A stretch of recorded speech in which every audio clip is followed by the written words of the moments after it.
Hello friends, in this lecture we will discuss the India-Russia bilateral relationship, and what we'll be doing in this lecture, try and arrive at a historical understanding of India and Russia bilateral relationship, and we will be looking at the historical perspective also with the understanding as to how recently has the India-Russia bilateral relationship undergone a significant amount of change. We'll look at the historical closeness of the relationship between the erstwhile Soviet Union and India, and also how in the post-Cold War era has the relationship between the two giants changed. And as we move forward, let me also make this clear to you. Often you will not find questions directly coming from India-Russia bilateral relationships in your mains examination. However, Russia will be playing an important role whenever you're looking, for example, at even India-China relationships. Or there can be questions in your mains examination about, say, the close alignment of Russia-China relationship and how does it impact the bilateral relationship between India and Russia. Or there can be questions also about, for example, the recent frostiness between the West and Russia and how Russia's tilting towards China has implications for India-Russia relationships. So these kind of questions can be asked. Also, there are certain important aspects about India-Russia relationships that we look into, especially with respect to the defense sector, also with respect to the economic sector.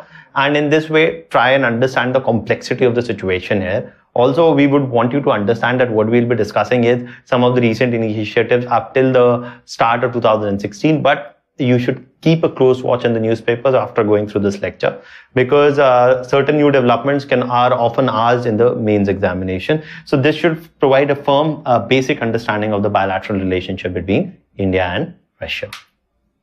Now, as we look at the chapter outline, looking at India-Soviet Union relationship during the Cold War era, especially we look at the significance of the 1971 Treaty of Peace, Friendship and Cooperation. Then we look at India and Russia relations in the post-Cold War era. And specifically, we look at the post-Crimean situation that arose, especially with the Ukraine crisis that Russia has found itself in, and how it is, for example, the current state of the Russian economy and its closer tilting towards China has implications on India-Russia relationships also. And specifically, we'll be looking at the defense and economic issues with respect to the bilateral relationships. Also, we'll be looking at what can be done to strengthen India-Russia relationship in the future. Now, as we move forward in this lecture, something that we also saw when we were discussing India-US relationship is the whole issue of the Soviet era and the historical legacy of India-Soviet relationship, which actually laid a very firm foundation for the bilateral relationship, and which does continue to have a significant effect on the bilateral front even today. So for India, the Soviet Union, as we've discussed, for example, even when we are discussing India-USA, that the bilateral relationship between India and Soviet Union has actually played a historic role, providing India much needed support at the international level.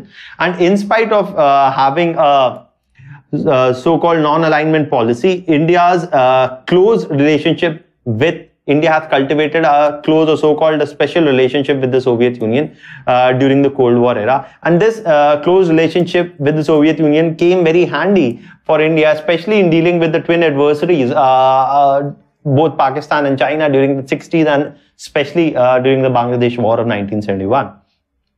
So there has been thus a sense of a strong relationship between the two countries, especially during the 1960s and 70s. And for the Soviet Union, the ties with India were aimed at counterbalancing the Chinese and American influence in the region, as well as securing important support amongst the third world states via the Indian leadership of the non-alignment movement. Now, one of the things that was often missed in a discussion about India-Russia relationship is what motivated the Soviet Union to closely align actually strengthen its relationship with India.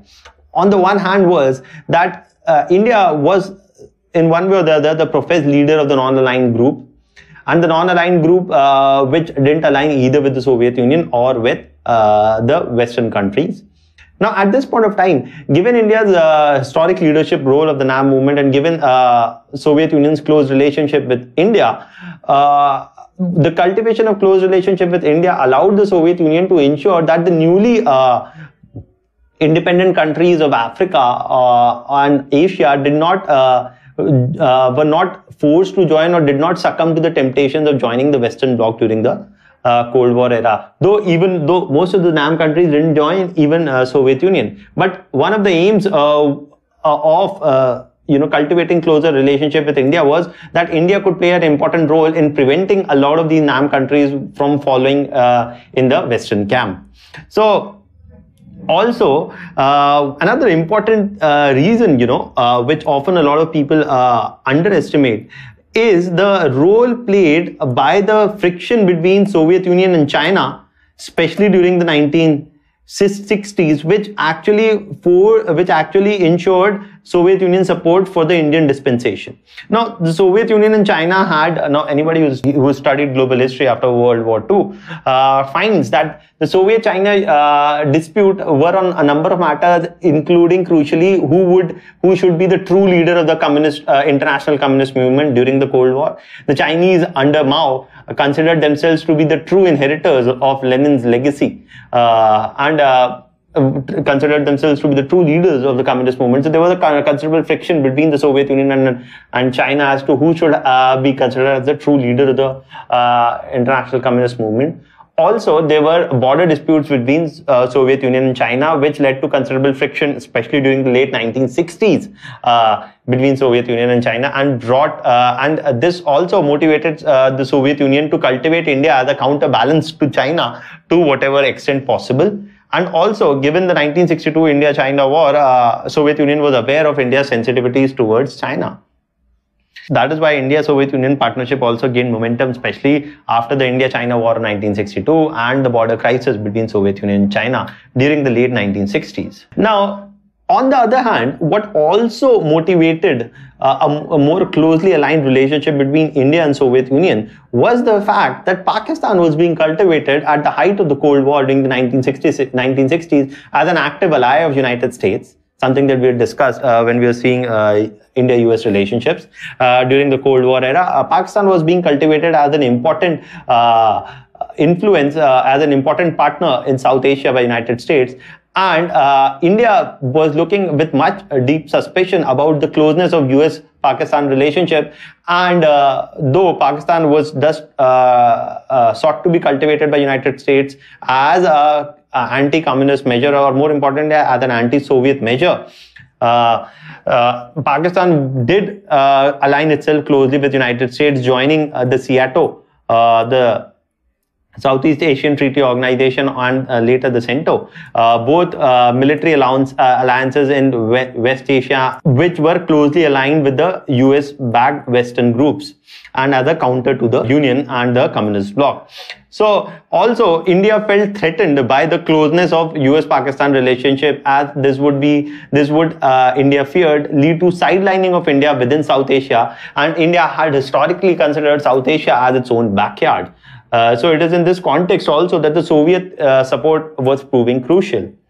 Also, as we've seen, even from 1955 onwards and over a period of time, India received strong support from the Soviet Union in the United Nations Security Council, especially over the Kashmir question. And India's position on Kashmir was endorsed by the Soviet Union, thus acting as a major backer on the Kashmir question at the International Forum for India. So the Soviet support outside the United Nations and a threat to use veto inside the Security Council acted as an umbrella against the Western pressure, which was more closely aligned to the Pakistani position on the Kashmir question. And this Soviet policy of close and friendly relationships with India remained singularly stable despite some problems here and there. And in 1955, the Soviet Union strongly accepted or unequivocally or strongly accepted the position that Kashmir was an integral part of India, and Moscow became an indispensable source of supply of military hardware not available elsewhere. Now, as India found itself closely aligning as India found itself strongngly supported by Soviet Union on the Kashmir question, also the crucial aspect of military preparedness of India also became important. Now, the crucial aspect of military preparedness of India became important, and again, Soviet Union became a major supplier of defense weapons to India. And even at its the whole 1960s, 70s, and 80s, India's singularly important defense partner was the Soviet Union, which was responsible for almost 80% of the military modernization of the Indian forces, and became one of the single most important military hardware suppliers, which was crucial in strengthening India's military apparatus.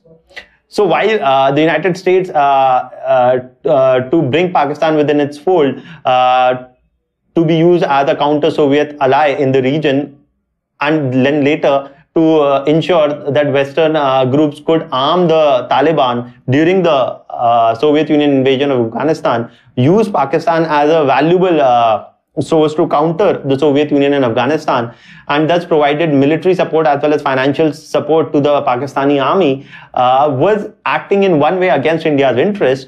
On the other hand, the Soviet Union became an important source of supplier of weapons and weapon systems to India, thus filling a crucial gap in India's defense preparedness.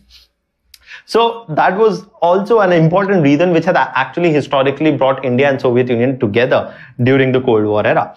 Also, the Soviet Union adopted, at the height of the 1962 India-China dispute, the Soviet Union adopted a neutral position, refusing to take a position which was in favor of China, in spite of China being a communist regime. And as border clashes erupted between China and India in 1959, the Soviet Union called for direct negotiations between the two sides to settle the problem, angering the Chinese and pleasing India, because it came as a shock to Chinese in 1959 that the Soviet Union did not adopt a pro-China position on the border dispute question. So that also became a source of relief that the Soviet Union was not supporting China on the border question. Also, after the 1965 war between India and Pakistan, again, on that, when the matter of negotiations came and the Tashkent Agreement was signed, the Soviet Union assured that nothing would be put in the agreement that could be against India's interests. And India appreciated the support of Soviet Union, which provided clear assurances, and the Soviet Union was the mediator for the Tashkent Agreement. And the Soviet Union provided clear assurances that India's interests would not be compromised at any cost in the agreement, which was to be concluded after the 1965 war. And then finally, we came to the 1971 war. But before that, even after 1965 only, India and Soviet Union had started adopting similar positions on key questions at the international forum. For example, India and Soviet Union adopted exactly similar positions on the Vietnam question, and termed the US bombing of Vietnam as illegal, and strongly registered their opposition. On the other hand, as we had discussed when we were discussing India-US relationships, that the Soviet Union invasion of Hungary in 1956 and then of Czechoslovakia in 1968, these were our Soviet Union's interventions in Hungary in 1956 and in Czechoslovakia in 1968 to curb pro-democracy protests, were not opposed by India openly, and India did not actually vote against the Soviet Union in the United Nations on both the Soviet intervention in Hungary and the Soviet intervention in Czechoslovakia to curb pro-democracy protests. So it is in this context, at the height of the Cold War, India adopted and India tilted towards the Soviet Union in spite of its professed non-alignment policy. And then matters came to head with the 1971 war, and as I just told you, that the Indo-Soviet Union Friendship Treaty played a very crucial role in preventing the US intervention, in preventing the Chinese intervention, and ensuring that India got enough time to play a decisive role in the 1971 war and also in the liberation of Bangladesh itself. So, at the height of the increasing tensions between India and Pakistan, especially in the area of East Pakistan, and the whole deterioration of the Bangladesh question that is in greater detail that we've discussed in India-Bangladesh relationship. At just a few months before the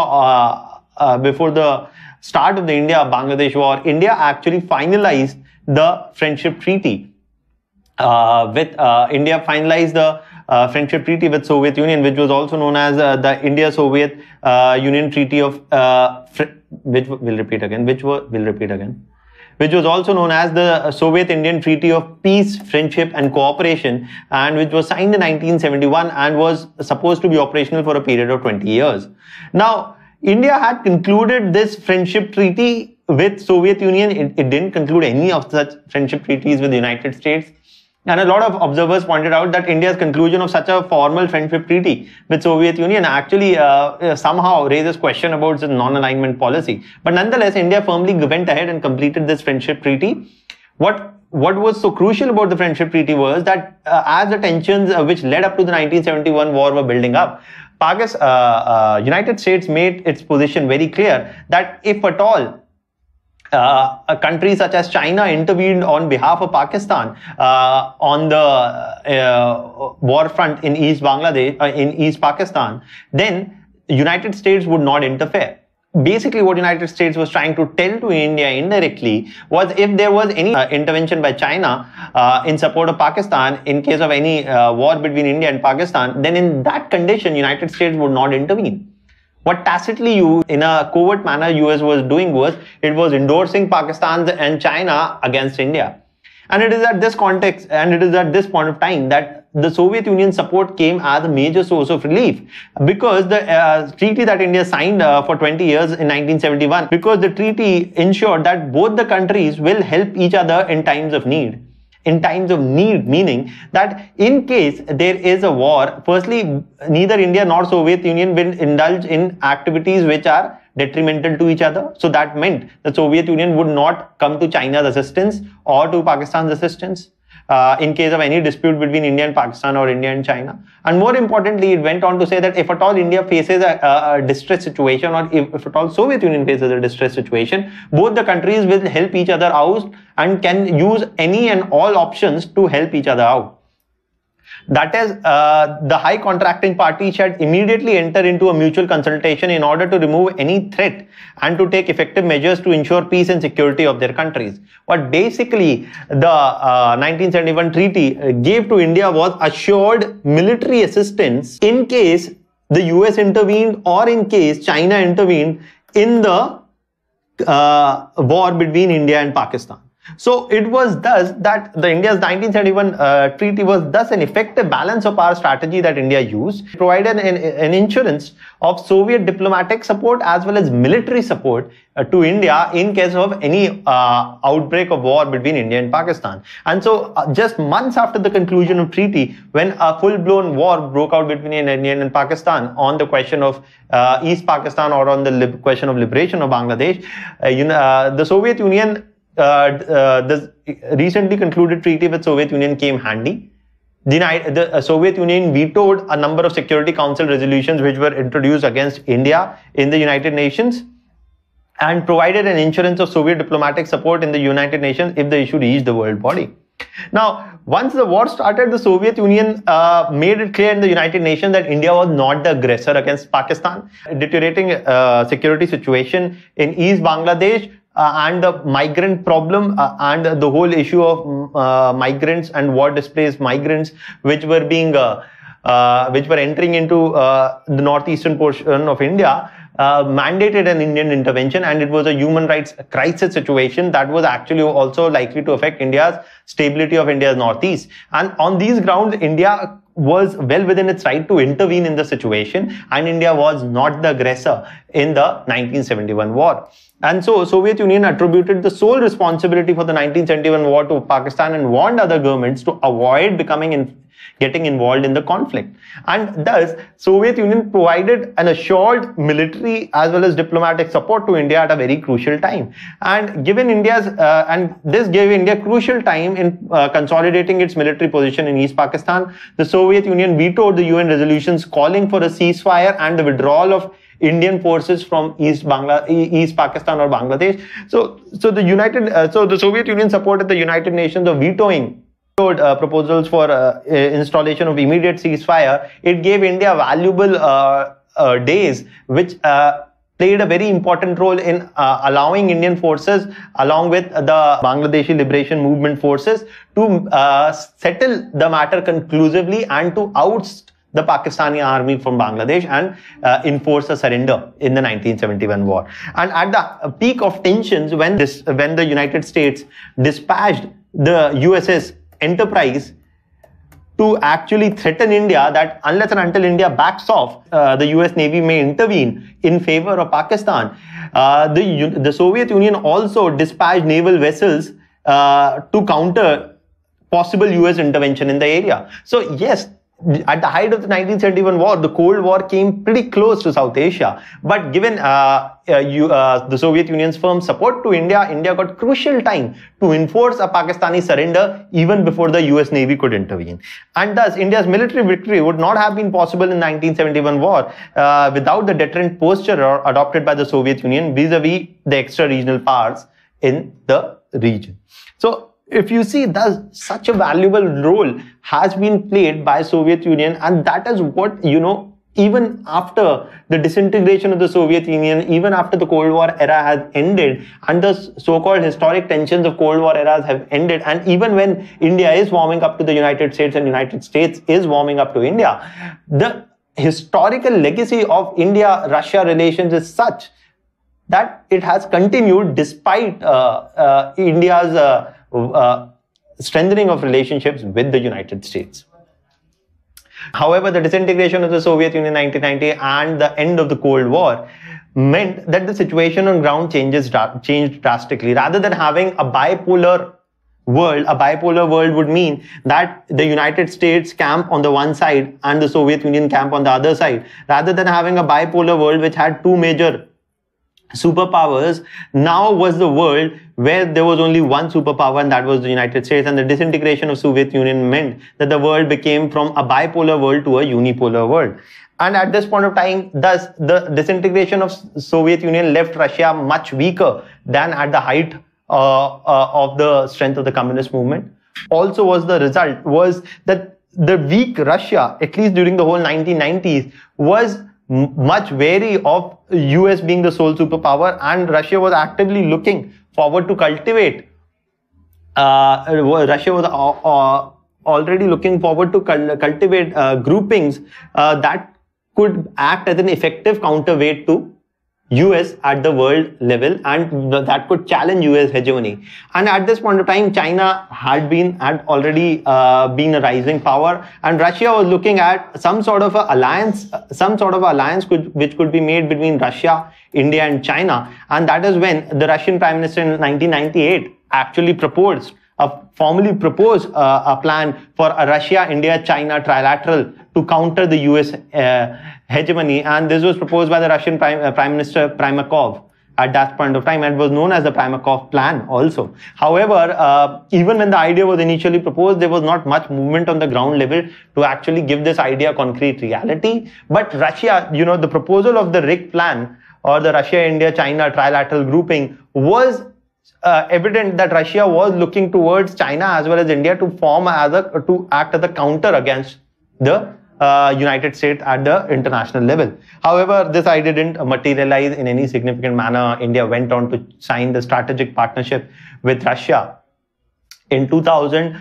Also, Russia was thus one of the first countries with which India signed such a strategic partnership. Then, after 10 years, it was upgraded to a special and privileged strategic partnership. So this all points out how India did continue to remain important, and Russia also continued to remain important to India, especially, for example, in the defense sphere, even in the 1990s. But when it came to the matter of economics, the fact that India was opening up its economy in a big way allowed US businesses to enter in the Indian market in a big way, but the Russian businesses and the collaboration between Indian and Russian businesses did not pick up in any significant manner. Also, this was also because of the tremendous crisis that the Russian economy was going through the whole 1990s. So the economic aspect of relationship between Russia and India did not pick up in any significant manner in the post-Cold War era. Also, if you see recently, after 2012-13 onwards, you have had a series of crises that Russia has found itself embroiled in. Firstly, the Ukrainian crisis and the whole issue of annexation of Crimea, which has actually led to a revival of tensions between the West and Russia, especially over the Crimea question. And that has also seen the imposition of financial sanctions by European countries as well as the United States against Russia. Now, this has hurt the Russian economy. On top of that, the Russian economy to a large extent has been dependent upon defense exports as well as the export of hydrocarbons. Given the crash in the crude oil prices, again, Russian economy is dealing with a severe crunch at this point of time. And also, on the other hand, China and United States tension have been increasing, especially over the issue of sovereignty and sovereignty-related issues in the South China Sea and East China Sea. So the increasing US-China tensions, and more importantly, the extremely heightened tensions between United States and Western European countries and Russia has seen Russia tilting more and more towards China, and this has actually raised much concern in New Delhi. So the recent Crimean crisis, the imposition of sanctions, economic sanctions on Russia by Western countries, and the falling crude oil prices has forced Russia to look eastward for energy markets, for finding new energy markets, and has seen a closer alignment of Russia and China. For example, if you see that on the economic aspect today, China is the biggest economic partner of Russia. Also, Russia has recently concluded a mega gas deal for supplying more than 38 billion cubic feet of gas to China over the next 20 years. 20 to 30 years rather. And this is a significant deal which has played a very important role in keeping alive the Russian hydrocarbon-based economy. In the absence of such a deal, the Russian economy would have suffered a lot, given the fact that Russian oil and gas exports historically had been majorly directed at Western European countries. But the Western European countries have reduced their oil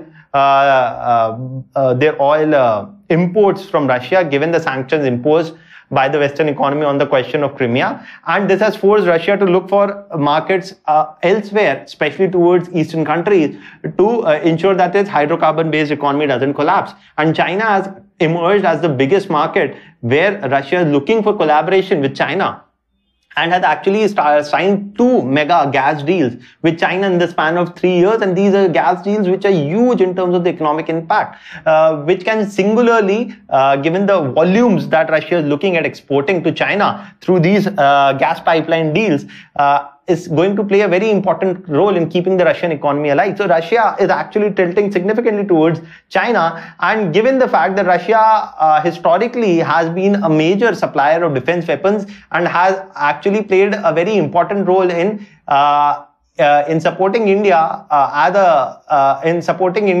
has played an important role in assuring India that it would come to India's rescue, given the fact of overbearing and aggressive China in India's immediate neighborhood, the closer alignment of Russia and China has raised many concerns in the Indian strategic community. So this has to be kept in mind. So also you would see, for example, that Russia and China have adopted recently similar positions in the United Nations Security Council on important crucial questions at the international level, such as the Syrian crisis, and have supported the Assad regime on the same. Also, what has happened recently is, for example, the nuclear crisis in Iran. And the resolution of and the current diplomatic negotiations to resolve the nuclear standoff in Iran and Iran's nuclear enrichment program has also come about because of Russia and China steadfastly opposing the imposition of even more stiffer sanctions against Iran and Iran's nuclear enrichment program. So you see, Russia and China have been closely aligning their position on international questions. Also, given the fact that India has in the recent past also diversified more in terms of its sources from which it imported defense weapons, that has also been diversified in the recent past. On the one hand, you find that there has been a warming up of India-US defense partnership. Also, the 2005 India-US civilian nuclear deal. At the same point of time, not just India is looking to India started import of defense weapons from United States, such as the C-130J. Globemasters and other military aircrafts. Apart from that, India has also diversified its defense imports, especially from countries like Israel, which has been a traditional US ally. Also, for example, the recent huge multimodal MMRCA aircraft deal for the import and the manufacture of 126 stealth aircrafts France is the country which has actually won the contract, and Russia has actually not been able to back that contract also. So you see that in spite of historically being the biggest supplier of weapon systems in India, earlier Russia used to supply almost up to 80% of defense weapons in India. The Russian share today has been reduced to 70%, but still it continues to be the biggest supplier. And though in the past 3 or 4 years, the Russians had somewhat lagged behind as compared to the United States and Israel with terms of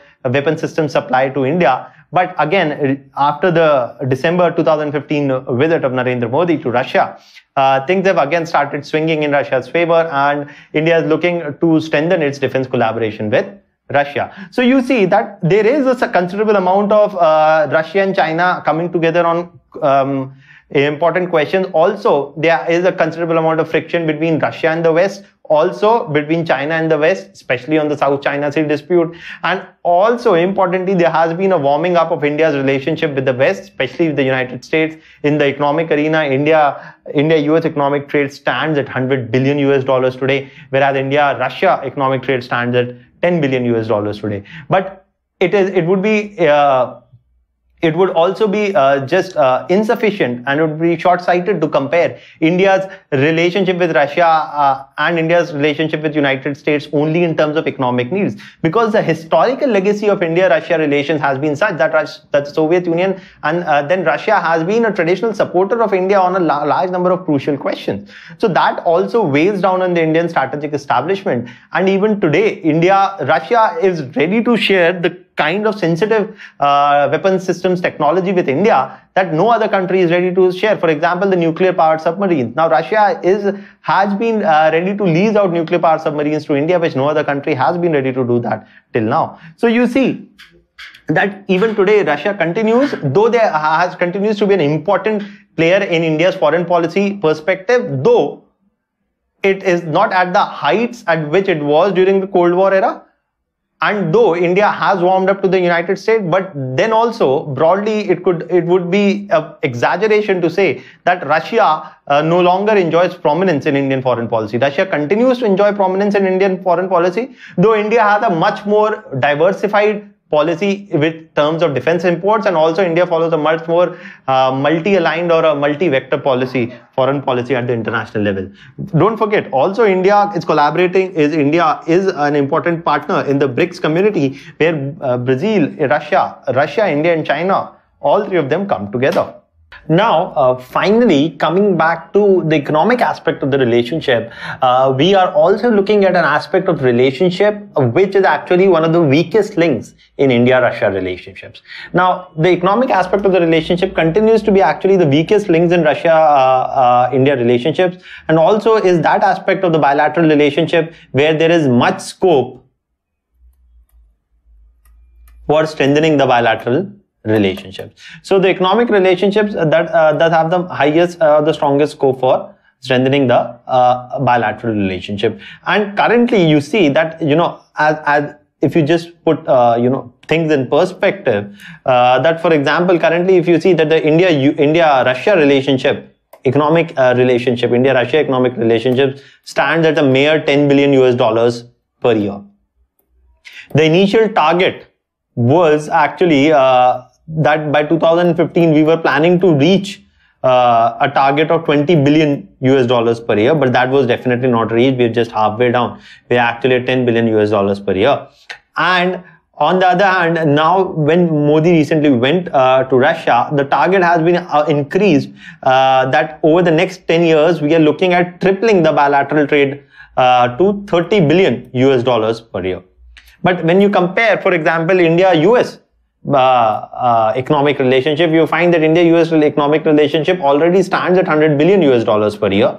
And India is looking forward to push up over the next 10 years the bilateral trade to $500 billion per year.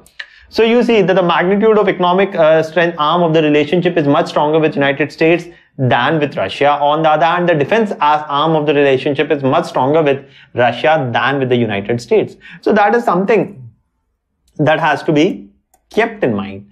Also, for example, if you see that Russia's largest trading partner today is China. And even more so, given the financial sanctions being imposed against Russia and Russia's the declining hydrocarbon trade with the Western European countries, Russia is increasingly becoming dependent upon China for its hydrocarbon sales. So China is now Russia's largest trading partner, and the two sides have also signed a 30-year agreement under which Russia will supply China with 68 billion cubic meters of gas annually from 2015 onwards. So you see that the closer economic strengthening of the bilateral relationship between Russia and China is also causing much concern in India. For the last thing that India wants is that its traditional, historically strong relationship with Russia gets weakened, and Russia is forced to become a junior partner in a relationship with China. So, and even Russia wants to avoid getting into a junior partner relationship with China in the long run. For example, Russia has been supportive of India. Even today, for example, Russia has supported the inclusion of India within the SCO, or the Shanghai Cooperation Organization. And Russia has supported the inclusion of India within the Shanghai Cooperation Organization as a permanent member. So it is also in Russia's interest to actually cultivate friendship with India, especially in the economic sphere. Given the long-term strategic implications being that Russia does not want to become a junior partner with China in the long-term relationship. So that also has to be kept in mind. Now, thus, these are the potential areas of disturbance in the bilateral relationship. So what can be done? What can be done is that to strengthen the bilateral relationship with Russia, a much more strong and sustained emphasis on the economic arm of the relationship is needed. And the potential areas of cooperation in the economic arena are the hydrocarbon sector, the nuclear energy sector, and the gems and jewelry sector. Now, if you look at the hydrocarbon sector, India's largest or India's biggest offshore investment in any other foreign country in the hydrocarbon sector is done by Oil and Natural Gas Commission, ONGC Videsh Limited, in the Sakhalin gas project in Russia, and India has actually a 20% stake in the Sakhalin gas project in Russia. Already India had acquired that, and in 2015 when Modi went to Russia recently, ONGC has actually signed another contract for acquiring a 15% stake in Rosneft's Vankorneft field, or Vankorneft gas field. So this aspect of the hydrocarbon cooperation sector also can be strengthened, given the fact that Russia is also looking to actually increase its hydrocarbon production, and India is also looking to make strategic investments in the hydrocarbon sector to ensure its energy security in the long term. So in that context, India and Russia has enough potential for cooperation in the hydrocarbon sector. Also, Russia also wants to ensure that it is not dependent only upon China as an export partner to actually export its hydrocarbon products. It also wants to diversify its export destinations from China, and India is actually a valuable partner for that. Needless to say, the only nuclear power plants which have been operationalized after the India-US civilian nuclear deal of 2005 are the Kurnokulam nuclear power plants. Even when the US nuclear power companies have expressed reservation with respect to India's civilian nuclear liability law, the Kurnokulam nuclear power plant is the only power plant which has, in the recent past, which has become operational, and the Kurnokulam power plant has actually been established by the Russians and the Russian investment in the FDI. And the Russian FDI in the nuclear power plant arena has become operational, with Kurnokulam becoming the first nuclear power plant to become operational in the recent past. And also, at the recent visit of Prime Minister Modi to Russia, Russia has expressed willingness to supply 12 more nuclear reactors, and India is looking at giving Russia another site apart from Kurnokulam for the establishment of these nuclear reactors. Some of the possible sites which are being explored are in Andhra Pradesh. So you see that Russia is, again, in the area of nuclear energy cooperation also, Russia has been a traditionally strong partner, and Kurnokulam and the success of Kurnokulam also points out that even when India is actually negotiating how to operationalize and bring out the Jaipur power plant with France, or the Mithivardi power plant with the United States, Westinghouse Nuclear Corporation, Russia has actually moved ahead and has been able to actually successfully implement the Kurnokulam power plant also. Also, a major area where India can be looking at a much stronger cooperation with Russia is in the area of gems and jewelry. Now, India and especially Surat and adjoining areas in Gujarat in India are a major site where polishing and finishing of gems and uncut diamonds takes place. And Russia is a huge source of uncut diamonds in the international market. So export of uncut diamonds to India and the finishing of these uncut diamonds in India's gems and jewelry sector can also strengthen the bilateral arm of the economic relationship, given the fact that gems and jewelry is a labor intensive industry, and thus it would also play an important role in employment generation in India and strengthening the sourcing of raw uncut diamonds for the polishing industry of gems and jewelry situated in Gujarat in India. These are aspects of economic relationships which can be strengthened. Now, overall, thus, what you need to keep in mind from your examination point of view, the point of possible questions that can be raised is critically analyze the changing nature of India-Russia relationship.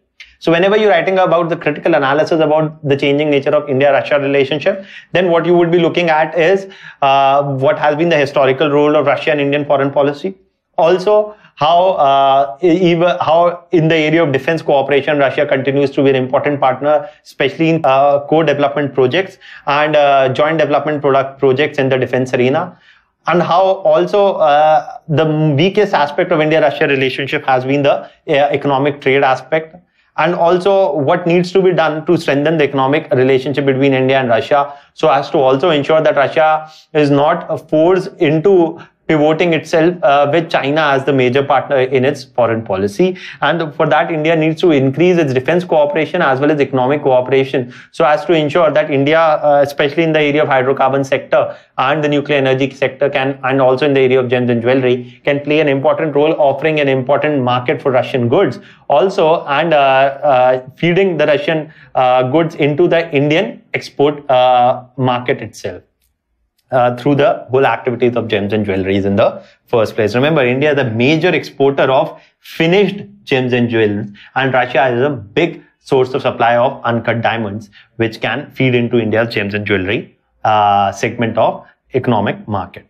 So these are the kinds of questions which can be asked. Also, kinds of questions can be asked is, how is the changing nature of Russia and the West relationship impacting India's relationship with Russia? Now, the changing nature of and the polarization of between the West and Russia has actually been pushing Russia more in China's arm, and that has been a cause of concern for India. What can India be doing is actually strengthen its cooperation with Russia, especially in the economic arena and also in the hydrocarbon and the nuclear arena, and also in the defense arena, to ensure that Russia is not forced firmly into Chinese arm, because that is not something good for India's interest in the long run. So these are the kind of questions which can be asked. So all of this is important from your examination point of view. Keep this in mind as you go forward, and keep a close watch on the recent developments which happen, especially between the prelims and the mains examination. That would be useful. And with this much of background knowledge, I think that should be sufficient enough for helping to attempt any question in India-Russia relationship which appears in the mains examination.